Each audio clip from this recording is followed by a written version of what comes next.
Welcome back to the DFS Sweatshop. I am your host, the DFS Jerusalem, and you can follow me, of course, on Twitter at DFS Jerusalem. Today we're going to be talking a little bit about what happened yesterday in terms of MLB exploits. It was a very light day for me. Went to church, played one line, did not cash it. And the funny thing about the one line that I played, it was a straight up St. Louis stack. Like I had St. Louis stacked all the way, but not being able to do enough research like I should have been able to do. Just totally missed on the Chris Young play, and everybody had that dude. He had the cash line high as fuck. Special shout out to the homie Samuel. I like to drum. Is in the spot. Luther David, what's up, Uncle Luke? Good to see you, fam. Got a lot of the usual suspects in here tonight, man. Round of DFS, everybody. So, as you know, today. Coming up, we've got a light 7-game slate tonight. First pitch goes at 7:05. Not a big one, okay? Rudy, I was in the same vein, man. Back to school stuff today kind of had me. After we left church, I had to drive down to Charleston. When I got to drive down to Charleston, bought my kids some back to school stuff, getting them ready for back to school. Got a ticket on the way down there, $181, man. Fucking sucks. Got 60 into 45. Bad. So I've got to figure that out. But man, yeah, got to go to court for that on August the 22nd. So that was the only bad part of a great day. So let's go ahead, man. We're gonna jump right in, and we can change gears a little bit. This is not just a DFS show. This is whatever the fuck I want it to be show because it's mine and it's yours, and I can talk about whatever we want to talk about. So, let's go ahead and take a look. First things first. Let's talk about some studs and some duds, okay? Really solid outing for the St. Louis Cardinals here. They were, without a doubt, the gang stack of the night. I'm talking Jose Martinez with that 2.5% owned. I had him. Colton Wong, 17. Garcia, 17. Matt Carpenter, 16. Grichuk. I mean, they put up a ton of runs. And a lot of us thought that Cincinnati was going to be the aggressor in that game offensively. But it ended up being St. Louis. I had them stacked and still didn't cash, though. Still didn't cash in my one lineup that I made. As far as everybody went, you saw Chris Young leading the day in 39 DraftKings points. It seemed like everybody was on him. Dude was like 20% owned. Everybody was on him. He went ham. Justin Turner, 35. Machado was highly owned, 35. Joey Rickard. It was like a home run derby in Baltimore. Like everybody hit a jack. Chad Pinder later on hit some, and of course Martinez, who I thought was going to be the highest scoring guy on the day, because when he was going ham, I was like, hell yeah, I'm going to run away with this shit. And then everybody else just started to go ham too, so it was bad. Some stud pitching we had. Hyun-Jin Ryu in the late. Severino, very good day for him, 33 points. Jake Junis, 31. You had Jimmy Nelson, 28, a guy that I was really on a lot. Hoffman, Patrick Corbin was really good. James Talion was decent today. Some of the duds, man. Erasmo Ramirez, of course, was bad. Gio Gonzalez didn't only play because a guy left out of the game. Mike Pelfrey, negative 2.45.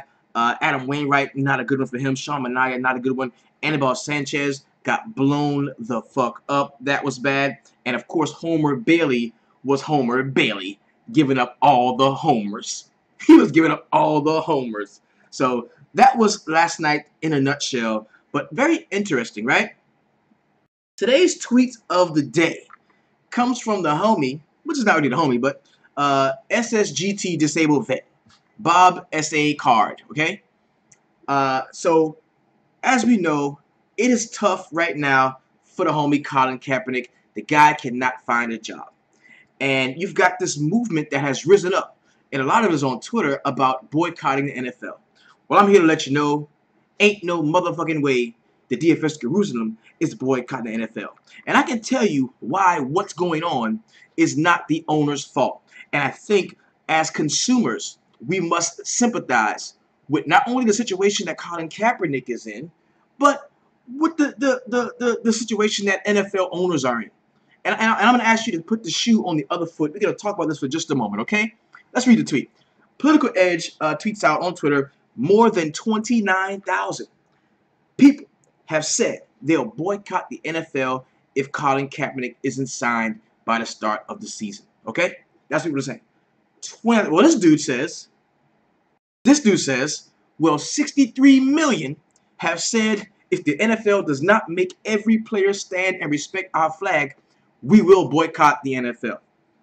And he tags his best friend at the real Donald Trump. All right? Now, first and foremost, I ain't boycotting shit, especially when it comes to the NFL. Love it. One of my favorite things to do is to watch NFL, to be a Giants fan, to discuss fantasy sports, real sports. I love it. I love the NFL. I'm not boycotting the shit. But I just want to take a moment to talk a little bit deeper about this, okay? Now, what people fail to realize is you are invested in your team, right? You are a Giants fan. You are a Cowboys fan. You are a Patriots fan. Fandom has nothing to do with ownership of the team. As an owner, check it out. Check it out. I'm a Giants fan. I'm a Giants fan. I will be a Giants fan forever.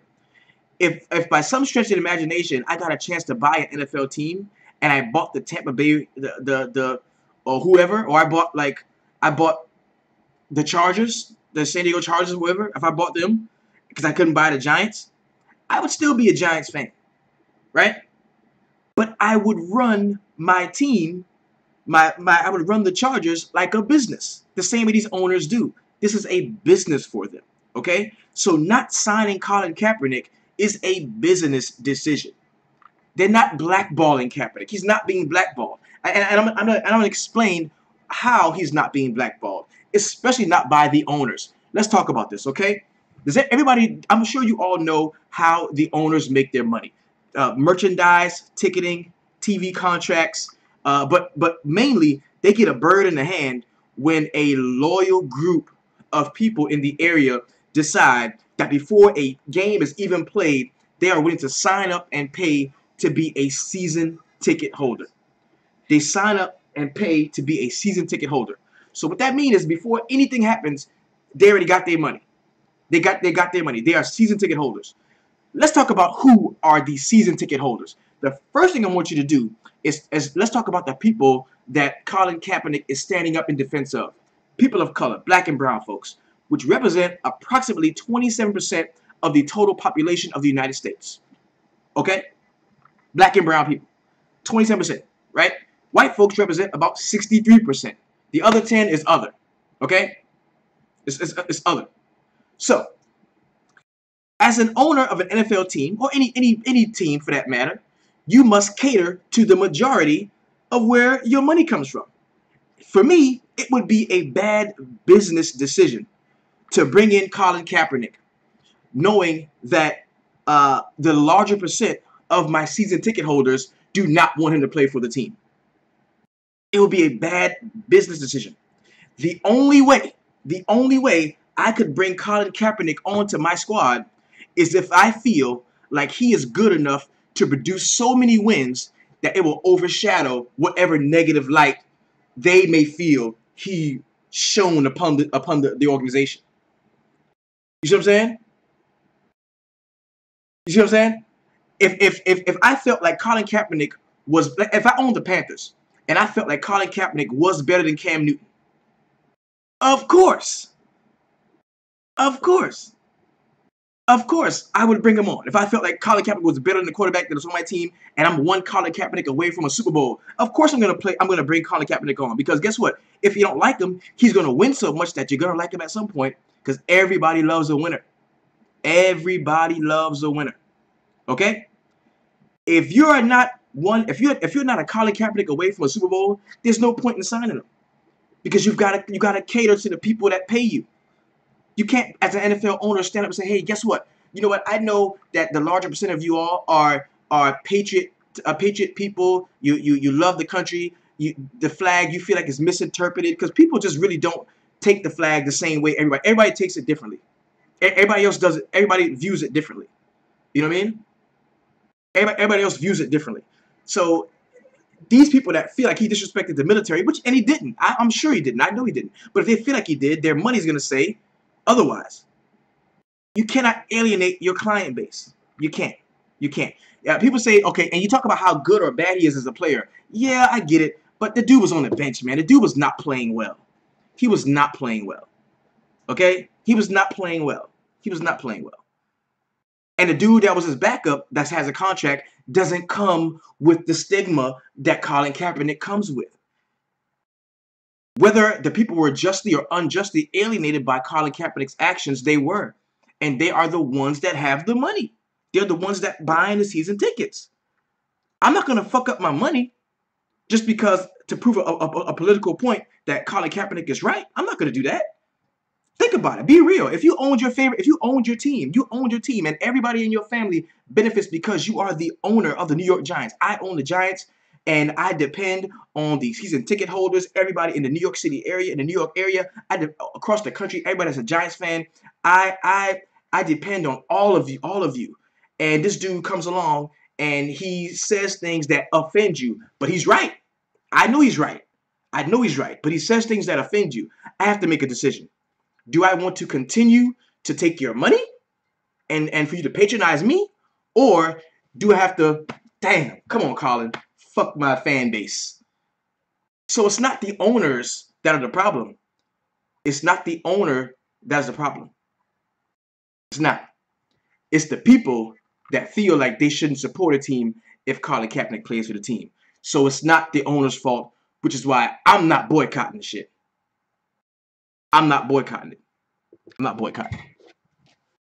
And then you put into the fact that the dude is just not that great. Come on, man. It's Colin fucking Kaepernick, man. This dude is not that great. So all that being said, I ain't boycotting NFL. I'm down with it. Let's talk about some pitching. Let's get it in. First and foremost, well, another thing we got to do, man. We had some really solid showings here, man. Yo, let's talk about me. Let's toot my own horn, man. I finished in 547th place, okay, in the golf tournament. I don't know shit about golf. I listened to the homie and ACP the Don, the homie. Thanks for the laugh. Okay, cool. Yeah, I listened to the homie ACP the Don. I listened to Seth Rudnick. I listened to all of the cats, the 100 Band Clan, D Pope 919, and I made me a solid golf line. Awesome. All right. Then the homie Samuel, I like to drum, the Sweatshop's own. The Sweatshop's own comes in and takes down first place in the 15K line drive single entry. Very solid showing. And you see the logo on top shining and big timing. Love to see that. Cracking 200 on DK. That's always awesome. Then you had the homie Pope Pippin with a very nice one. 192 points. Finished 10th in the 3K chin music, and he beat the shit out of me because I had 136.7. This was like my very best lineup. I only ran one. I ran two, actually. One in this one because it was a single entry, and this was my best shot. 136. I gave it all I had. I stacked the team that scored the most runs today and still could not touch the homie Pope Pimpin. He went out and handled business. So let's go ahead and jump into the pitching, because today in the first class, man, what we want to do, we want to highlight pitching, man, and we're gonna be working from RotoQL. Of course, I'm gonna default this to the season average projection. This is a paid site. They have this shit set to the side. If you want to get involved in this, man, very solid thing. I'm gonna use it for NFL. This is gonna be my first year using RotoQL for NFL. I like the layout, the way that they set everything up. Even the optimization features to me are second to none. Love those features there. So, and plus it's only like 29 bucks. 29 bucks a month, pretty solid. Yo, Brad, tell him what happened on RotoQL today. Yo, Brad posted on Facebook, man, RotoQL gave me this lineup. And I look at the lineup, I'm like, bro, that was like 200 something points. He was like, yes, 222 points. And he didn't play it. Come on, fam. All right, so let's go ahead, man, and jump into it. We're going over to DraftKings to check this out. Of course, we've got a 7-game slate. First pitch goes out 7:05. We got all day to check this out. 8:10, we got a 2-game turbo, and at 10, we have a 2-game late night slate. All right, now the first thing I want to say about this, man, is this is where individual ownership matters. Okay, this is Armando. What's up, big homie? This is where individual ownership begins to matter. 7 games, man. You really gotta take a look at who you're gonna be playing on an individual ownership standpoint. Stack ownership matters too, but individual ownership matters a lot, especially in terms of pitching. Okay, so especially in this look like a lot of pitchers are gonna be in play. So let's open it up, take a look at who we do have. Scherzer. We got a Scherzer slate. Scherzer, Jake Arrieta, Urban Santana, Carlos Martinez, Julius Chassin, JC Ramirez, Dylan Bundy, Jordan Zimmerman, Ian Kennedy, Suter, Trevor Williams, Stevenson, Matt Moore, Chris O'Grady. All right. And shout out to the homie, man, Ronald Coley, man, makes this sheet for us every day that we can go and check out over on he makes it through Fangraphs and posts it to our joint, man. So that's really dope. That's really dope. So we can go through and check this out and get some really solid stats, man. You look at the K percentage here. This is very useful stuff, and this is the pin post in the sweatshop. So if you want access to these sheets and stuff, go hit us up at the website www.dfssweatshop.com. Definitely, I will be able to link you into the Facebook group, the very best group online, and we can get it popping. Okay, so let's go ahead and jump into it, man. First game we got on the slate. We're gonna be discussing park factors, weather, the pitchers. We got a lot of time, man. We're gonna chop this bitch up. All right, Jordan Zimmerman 6.9, Trevor Williams 7K. The first thing I want to do in this spot, okay, is take a look at what Pittsburgh does at the crib versus right-handed pitching. I think you're going to be surprised because they don't play very well. All right, 29th in the league in ISO with a 100 ISO. 290 is going to be the WOBA here with a 16% K rate. Now they don't strike out a lot. Jordan Zimmerman is not really a strikeout pitcher, but at 6.9 against the Pirates in a very, very pitcher-friendly park, I kind of think that Jordan Zimmerman on this 7-game slate is a play that we may be able to look at. Okay, let's take a look at what he did on DraftKings because this is the FanDuel template. I'm sorry about that. Let's take a look at what he did on DraftKings. 27 in the last start against my Yankees. 10 against Houston, -7 against Minnesota, 26 against Kansas City, -4 against Cleveland, and 10. So he's been up and down, and this is definitely a GPP style play. But he's a guy that I think I'm gonna have some exposure to. I think I am. I think I'm gonna have some exposure to. On the other side, we've got Trevor Williams at 6.2. Let's take a look at what the Detroit Tigers do on the road versus right-handed pitching. I think they haven't been awesome, actually. I think they haven't been awesome. Here we go. We've got a 111 ISO here, 295 WOBA, 21.8% K rate. So, that's going to put Trevor Williams in play in this spot. That could be a play here. And we're going to take a look at this because I like the pitching from this standpoint just based off the park factor alone, man. You got some spots like AT&T, spots like in Pittsburgh at PNC, you got Safeco. I kind of like to play pitching in those spots. And I think that, off the top, you look at Zimmerman and how well he's pitched over the last couple of games. People might want to go there when all along the home pitcher could be the play. The home pitcher could be the play. This is a -86 park factor here. For every 100 runs produced around the league, you're only going to get 93 here.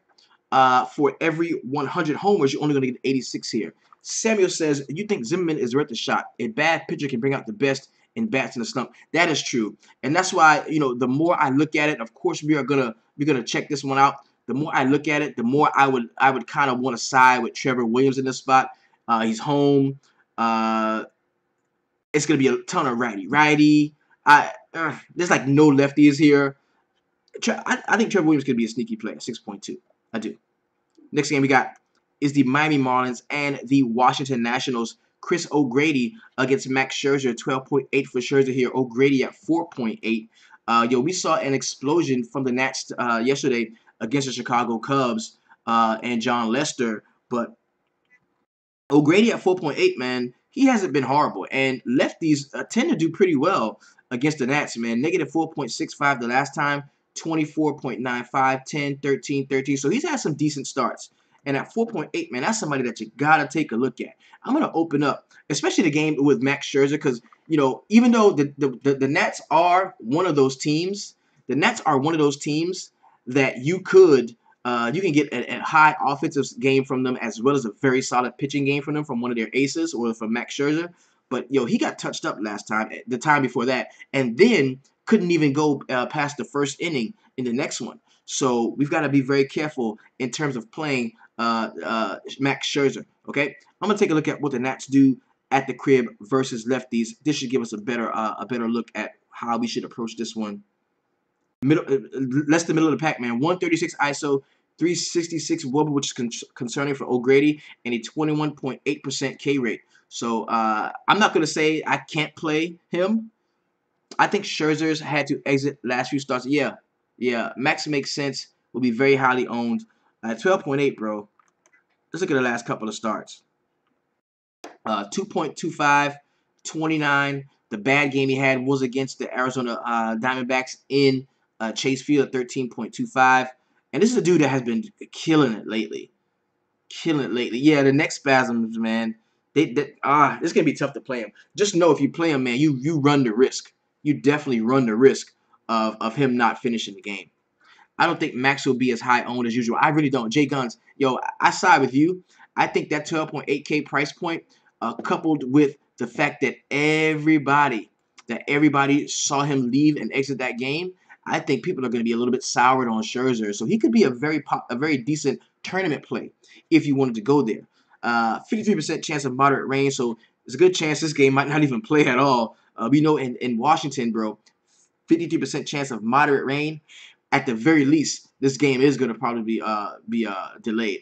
So take a if you fade Max, who the hell can match his upside? Nobody actually. Nobody actually. That's the whole thing, man. That's the whole rub with everything with this.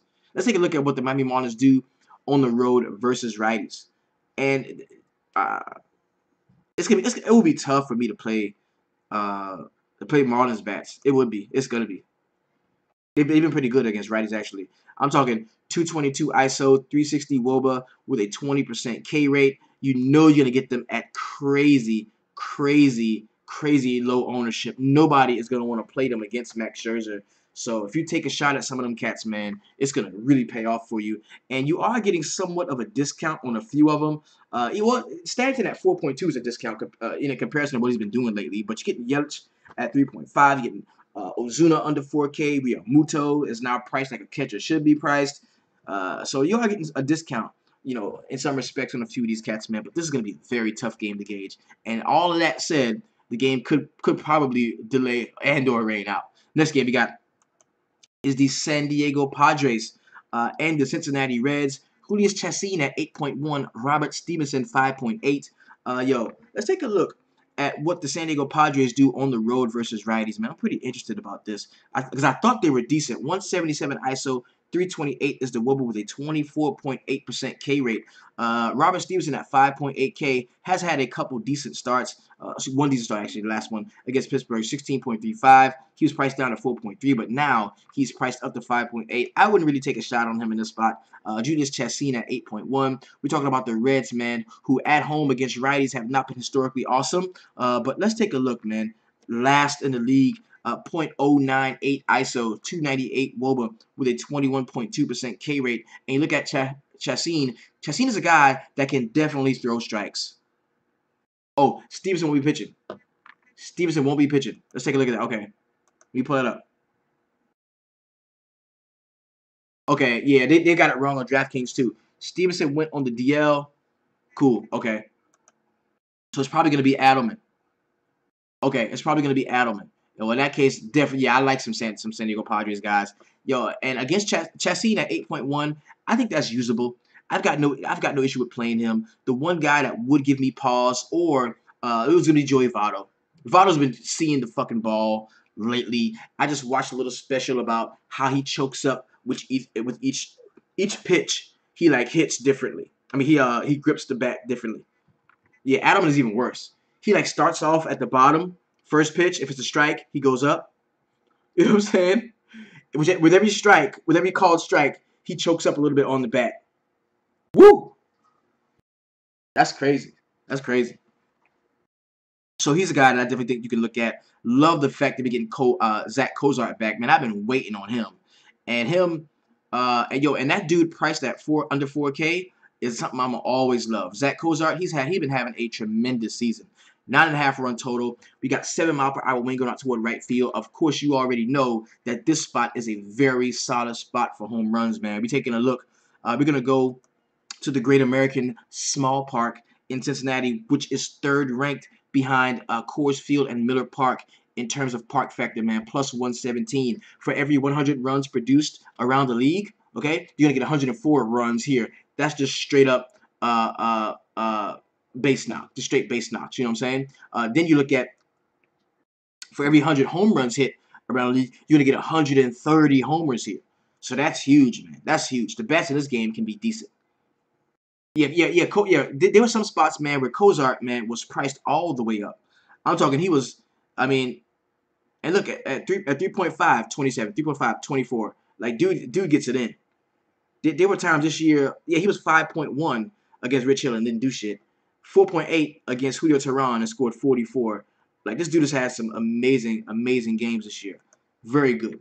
And you could tell a lot of, and something I want to throw out there too, a lot of the dips that we've seen, in the Cincinnati offense at home has come during stretches where Cozart has not been playing. So you might want to take a look at that as you build your rosters, man. You've got him back in the fold. That means Votto is completely uncovered. That just takes the blanket off of Votto. Cozart batting second in this order. Just takes the cover completely off of Votto. And you look at, if you go Hamilton, Cozart, Votto, Duvall, you fit Scooter batting fifth. Like this order can be crazy. And I think Chastain is going to be a guy that people like a lot. But we talked about his home road splits a little bit. Just to take a look here, away 18, away 25, away 15, away 9. His worst game was on the road at -17, but since then he's been decent. He's been decent. He's been decent. Better, actually, since he's been better on the road than at home recently. So he's a guy. I think he could be like the pivot guy right now. As of right now, Chesson can be like the pivot guy. If you don't like Chesson, I think you gotta have some of the Cincinnati bats, especially the lefty power. I just wish Scott Schebler was in, bro. Damn, because you got Winker at 3.3 and a nice lefty righty joint. Man, I wish Schebler was here, bro. That'd have been dope. Next game we got is the Milwaukee Brewers and the Minnesota Twins. Brett Suter at 6.4, Urban Santana at 9.5. The first thing I want to do, Jeremy Lass has paying 8.1 for chasing, feels a little high. I definitely agree with that. We got Brett Suter, 6.4. Look at that price. I like that price on Suter, bro. You got Urban Santana, 9.5. I don't like that price on him, especially against the Milwaukee Brewers. Catch that can hit. Let's go ahead and take a look at what the Minnesota Twins do at the crib versus lefties. That's going to give us a pretty good look at it. They're middle of the pack, man. 13th in the league in ISO 168, just above 300 on the WOBA 310 with an 18.5% K rate. I'm gonna like some Suter. I'm gonna like some Suter. The only thing, what's gonna really make me decide if I like Suter or not is how well the Milwaukee Brewers hit on the road versus righties. Let's take a look.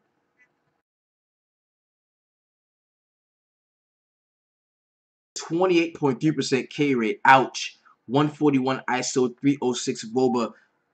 So he could give up the goods. Because I want my pitcher to be in line for the win. And just off of the raw statistics right here, it looks like the Minnesota Twins will probably be more in line for the win. And then you couple that with the fact that they strike out 28% of the time on the road versus lefties. If Sano plays, I may like him more. Minnesota good versus lefties. Yes, they are, man. And nobody, that's Santana's in play. Santana's in play for me. No Suter. No Suter. Santana's in play for me, bro. May throw a $1 single entry double up. Santana's in play for me. I like that 28% K rate, man. And they've been slumped out over the last few. They just won a game like 2-1. The Milwaukee Brewers, that is. I'm going to look at Santana here because he's a guy nobody likes to play. People hate to play Urban Santana. And he had 37 last time against San Diego. Maybe, yeah. I like Santana. I like Santana. This dude he just became like my favorite pitcher on the slate. Brad says Santana's last start was fire. Yes. It was, yes. This dude he just became my favorite pitcher on the slate. Fuck. I hate that. Santana's getting his grooves back. Okay. He's like Stella. Alright. That's what it is. Let's check out the park factor here. We're going to Target Field in Minnesota, which is neutral. Okay. Target Field, 101 runs for every 100 runs around the league and 91 homers for every 100 homers around the league. So it's a negative. It's a negative one. Yeah. 96 park factor. Yeah. Give me some Santana, man. That K rate is what lit me up. I'm gonna see it again. On the road versus righties, Milwaukee. That 28.3%, bro. Let's see if they're like the worst. They're the worst in the league on the road against righties. That's crazy. On the road against righties, the Milwaukee Brewers are the worst team in the league in K rate. That's a trend, bro. That's a trend. Yeah, give me some Santana. I like him. Next game we got is the St. Louis Cardinals and the Kansas City Royals. You got Carmart at 8.2. A little earlier in the year, we would have loved to have that's from the 1st of July to now. From the 1st of July to right now. We would have loved to have Carlos Martinez at 8.2 at one point during the year. But he's just not been great. If you look at some of the lefty power, man, associated with the Kansas City Royals, man, oh my God. Let's take a look at what they do on the road versus righties. I mean, at home versus righties, Kansas City, that is. And I think they've been pretty good. 11th in the league in ISO 199, a 378 WOBA, 17.9% K rate. Yes, I'm going to like some of the Kansas City Royals in the spot against Carlos Martinez, who I hope at 8.2 price down just a touch. I really hope that people are going to be on him because I'm going to attack that. Give me the lefty power first and foremost, and I'm going to be playing some cats like Whit Merrifield. You got Hosmer at 3.5. Ooh-wee! Give me some of the Royales. Give me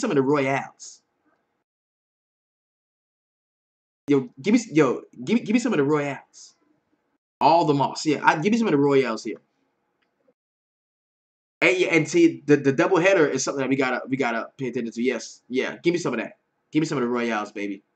Uh, Urban Santana, 19.2% K rate, and a 4.71 Sierra. Nothing spectacular. Point taken. Point taken. Point taken. Ian Kennedy, 6.8. The price is nice. The price is nice, but I just don't love him in this matchup because we know what they can do on the road versus righty. I like Kennedy. St. Louis is good on the road, but this ain't a hitter's park. Definitely, yes. Kauffman Stadium is not a hitter situation here. Let's take a look at what the St. Louis Cardinals do on the road versus right-handed pitching. All right,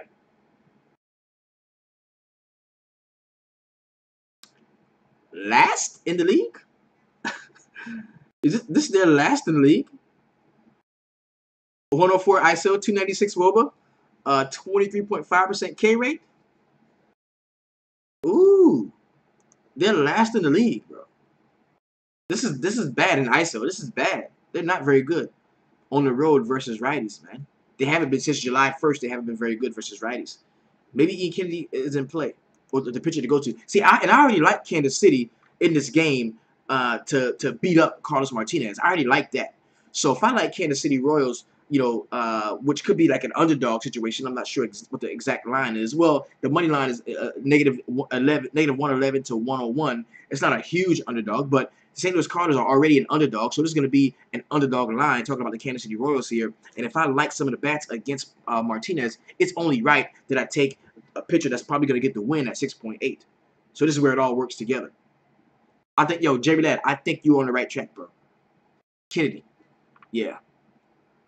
Plus, he didn't have a great start last time. -1. But before that, 22, 18, 16, 27, 22. So he has been consistent at certain points throughout the season. We look at the park factor here, going to Kauffman Stadium. I'm very sure this is either a neutral or a pitcher's park. Pitcher's joint. This is a pitcher's joint. Extreme pitcher's park. Okay? For every 100 runs produced, you're going to get 102 here. For every 100 homers, you're only going to get 94 here. In Extreme Pitcher's Park, really solid spot for Kennedy, who I am going to have some favor with. Next game we got is going to be the Baltimore Orioles, man. This is a 10 o'clock game. Yo, remember earlier when the Angels always played a late game and the motherfuckers always went in the extra innings? So it'd be like 3 a.m. and you're waiting to get your 17 bucks from DraftKings. Like, what the fuck, bro? You got Baltimore Orioles here. Dylan Bundy, 7.4, who is next to Gaussman is their ace, Dylan Bundy. Then you got J.C. Ramirez at 7.5. Both decent quality, capable pitchers here. Okay.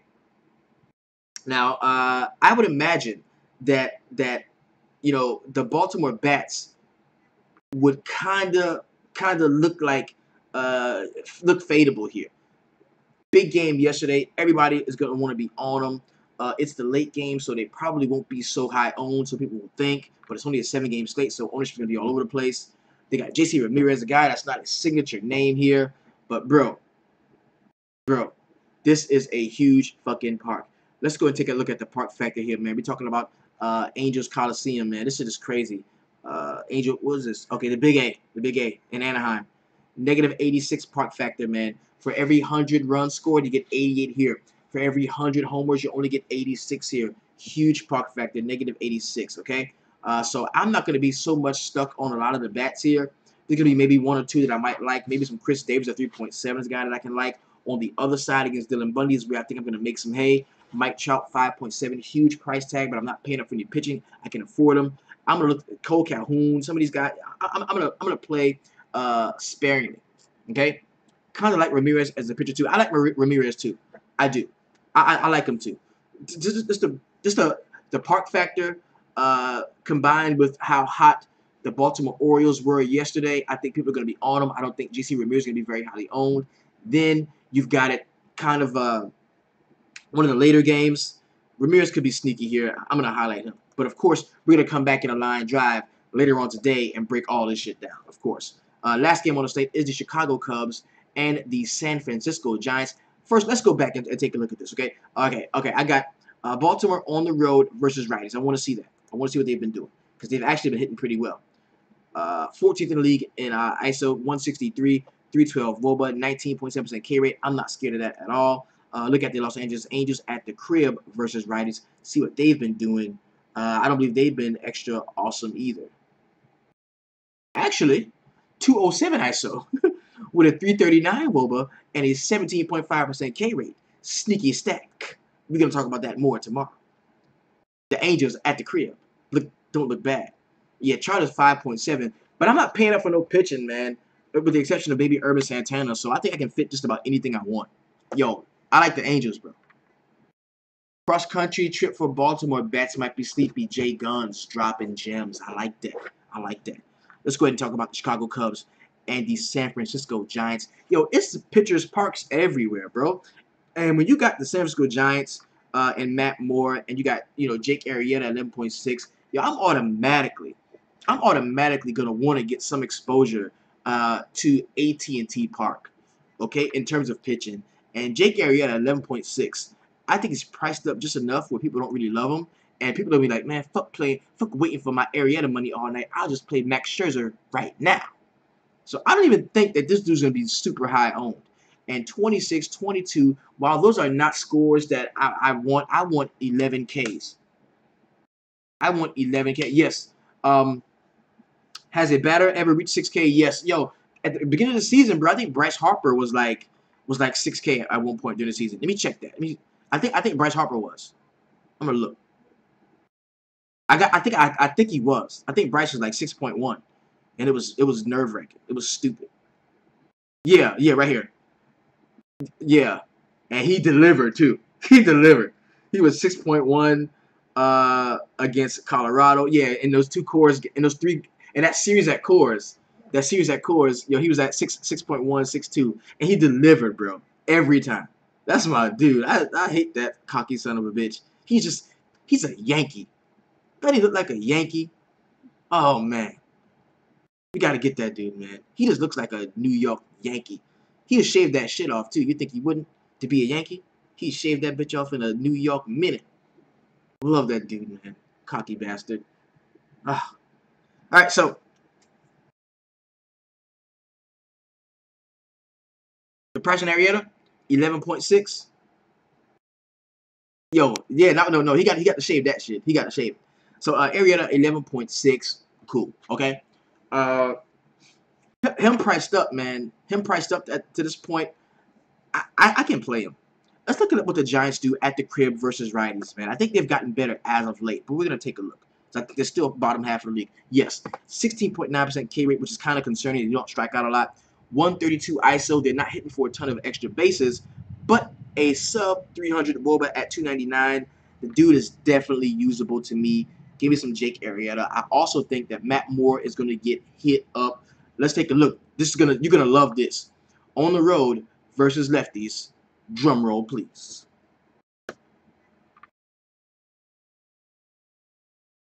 The Cubs are not that great. Damn.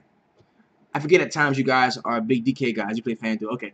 21.6% K rate, 185 ISO, 337 WOBA. Yo, I thought I was going to see the Chicago Cubs like all the way up at the top. But nah, they're just not very awesome. So, but they're good though. They're good. 185 ISO, usable. Nice. Arrieta ain't going to score so much that it hurts to fade him. That's my one concern, bro. My one concern is that in a pitcher's park, Arrieta is not going to get 11 Ks. And against a team that doesn't strike out a lot. That is my one concern. My one concern.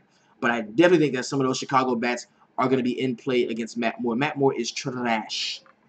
He is bad. He is bad. 5.8 last time against Oakland. They hit him up. 16 against the Dodgers. 15 against San Diego. 17 against Cleveland. Got hit up by Miami at the crib. And yeah, we can't forget about how hot Wilson Contreras has been, man. He's priced up to almost 5K in the spot against Matt Moore. A lot of good lefty-righty matchups you're going to see for the Cubs with the Giants. So Arrieta's a guy. I'm going to keep my eye on him. We're going to chop that up in the line drive at 5, really break that stuff down. I shouldn't have to, but I'm going to go over the park factor here. This is the worst place for pitchers in the league. AT&T Park, negative 76 park factor. This means that only 84 runs are produced here for every 100 runs around the league. Also, only 76 homers are produced for every 100 home runs around the league. Arrieta might do well, but low K. Yeah, and see, my rebuttal to not paying up for him today is I don't think price really is not going to matter anywhere because there's not a lot of games. There's not a lot of value that's going to open up. There's not a lot of 2K guys that you can play. There's not a lot of great pitching on the slate. You see what I'm saying? So, I mean, you can pretty much do whatever. This is a slate where you can pretty much do whatever you want within limitation of the 7 games. Like, there's not a lot of no-brainer plays. You know what I'm saying? There's not a lot of no-brainer plays. Like, there's no stupid value that opens up.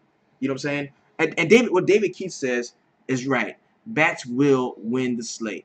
Bats will win the slate. Yo, you can play Scherzer and Arrieta and still roll out some bats that you probably would feel comfortable with in some spots. You know what I'm saying? So this is gonna be a good one, man. It's gonna be good. It's gonna be a good one. I'm all about it. I'm ready to roll. But as of right now, man, one of my favorite teams to target is gonna be the Angels. I kind of love the Angels in this spot. Really, really, really, really. I kind of love the Angels in this spot. So let's go ahead, man, and roll quickly back over the pitchers that we did kind of highlight. No Scherzer for me. I'm thinking about Arrieta. I do like Urban Santana a lot. He's like my favorite pitcher on the slate right now. JC Ramirez is a guy that I'm going to be looking at. Jordan Zimmerman deserves some consideration. However, I do like Ian Kennedy more in that matchup. Trevor Williams, a guy that I am considering, and that is the cheapest, the absolute cheapest I can go. Be on the lookout for that Washington game. That game could delay or rain out. This, of course, has been your DFS Jerusalem. You can follow me on Twitter at DFS Jerusalem, letting you know if you're on FanDuel, keep it 250. If you're on DraftKings, keep it 200. Like the homie Samuel, I like the drum did. But you're rocking with me in the sweatshop. So that means you always keep it at 300. Peace.